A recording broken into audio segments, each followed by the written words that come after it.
But I did want to just quickly shout out Smash Sisters, who are a partner of Super Bowl Online. They run events, side events at many different majors, like Phoenix Blue Online at the start of the year, like Smash Sauna not too long ago. So look out for those guys. Those guys are really supporting the community, being inclusive, and just a absolute champion of a partner to have. And we're flying straight into game one, Skullbro versus Kins0. Okay. And Skullbro with the dock technology. And of course, you've got to have that. If you're a low tier, you want to have all the tools at your disposal.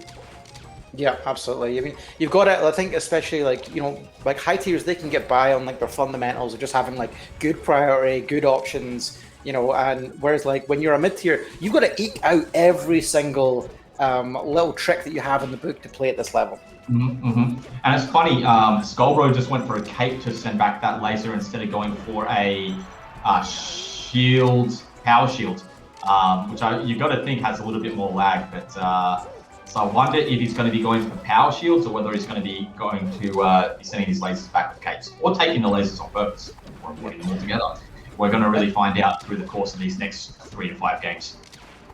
I think that's actually the key to fighting Falco these days as well. Is having a total mix of all of those things. You can't just deal with their lasers in one way. It's got to be a mix of taking lasers and approaching, avoiding lasers, returning lasers, and the combination of that together is what's going to really shut down their, Falco's best hope.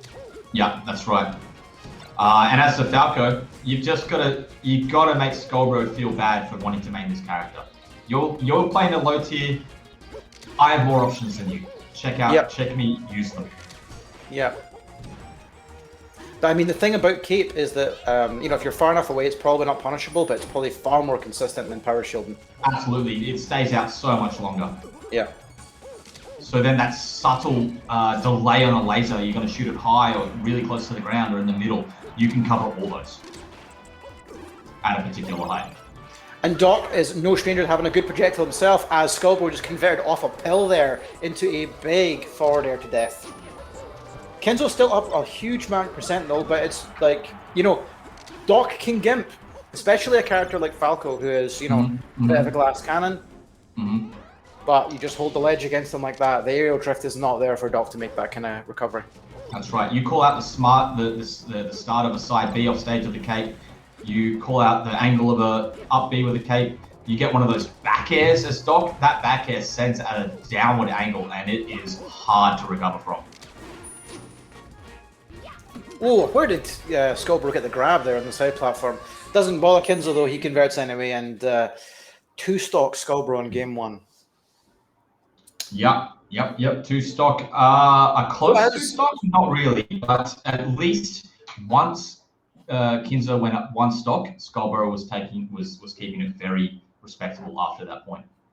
I think that from what I saw in that game, the thing is that like Kins0 really wasn't letting Skullbro have the advantage, because when he did, I feel like he was able to punish really, really well. So like Skullbro's, I think, approach to this needs to be like, let's try and get in. Let's get around the lasers and give myself more opportunity to have the advantage, because he's got the punish game there when he gets to that point.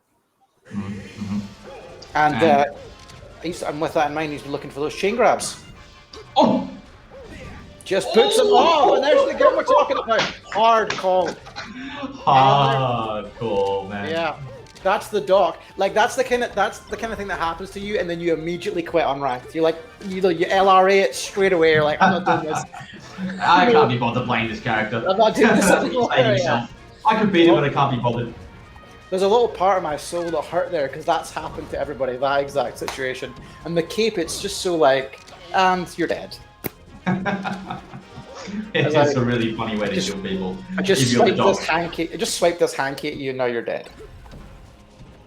Yeah. But Kins0 responded really well. By the way, going, hey, you're going to go high. This is your first recovery of game 2, and I already know. Yeah. And that's it. Like, it's the things you've got to pick up, even if you don't win the first match. It's it's the habits and the details of your opponent that you're looking to like take into the rest of the game, and call outs like that show that like Skullbro is like paying attention. Surely looking for an arms attack there, but or could have gone for an arms attack there, but ended up getting forward smash to the other side of the stage.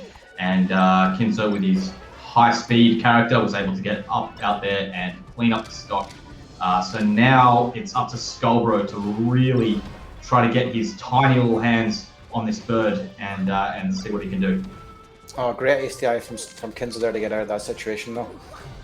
Skullbro calls the roll in. He had the read, but Doc's tiny legs can't carry him far enough. Not because Falco's got a big roll.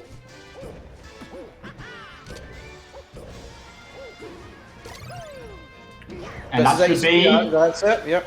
And those dash attacks are so dangerous, especially he dash attacked all the way into the corner, giving up all of neutral. He was lucky to well, maybe not lucky, he was smart to know exactly where Kins0 wanted to be and was able to take that stock.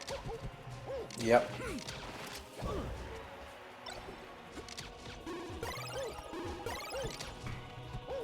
Oh. And those pills are so frustrating. They've got just enough lag and they do just enough percent to be really frustrating. They kind of exist in that same space as Falco's lasers, where you know it can really also break your momentum as well. So it's good to see. At least you don't feel so bad if you take one Falco laser. When you take a pill, it's like, oh. Yeah, they also move so slowly. You're like, how did I not like avoid that? Like, why did I get hit by this like really slow moving thing? Ooh.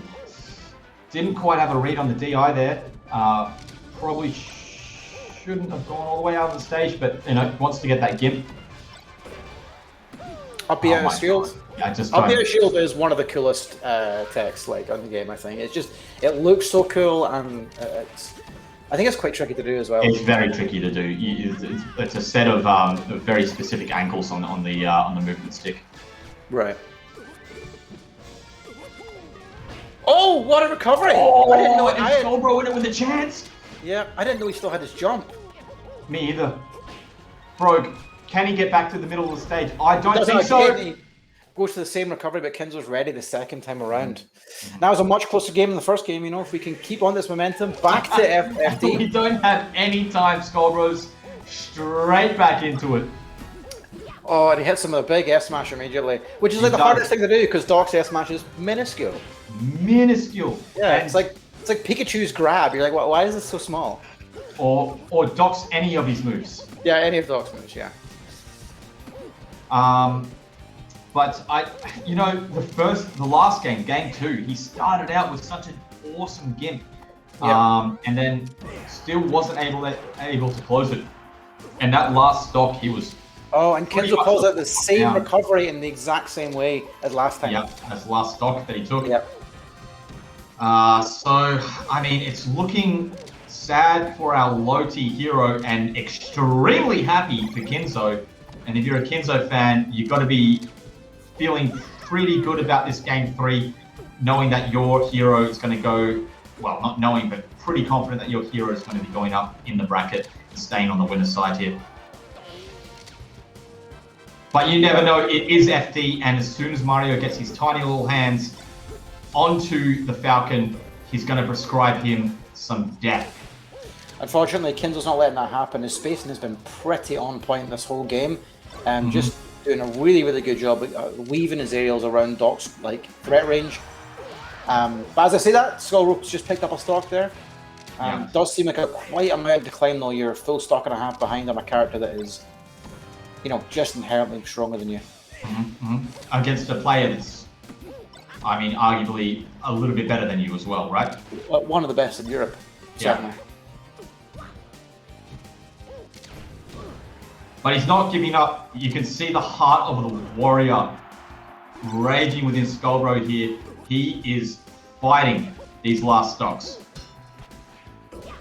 And here we go. This could be really big. Big forward air. He got the reverse, but it doesn't matter.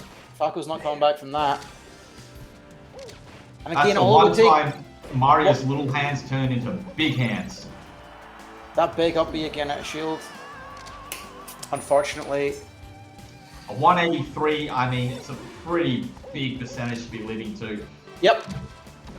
It's unfortunate when because that's what happens when you miss the up B at shield, the up B cancel, right? You just up B the other way and then you're exposed. Yeah, especially if you miss it. Yeah, if you miss it a couple of times, and Kins0 just takes that advantage and closes out the whole set there. Fantastic. Good stuff to Kins0. And we'll still see skullbro in the losers bracket. So We will. still Are we with a actually? chance. Absolutely. Losers looking really stacked, actually. Oh, man, tell me about it. Yeah. So I think that there's gonna. I think you might see a few dark horses power their way to the losers bracket and come and meet some of the big guns again later down the line. I think I might be incorrect here. We are staying with winners for the moment.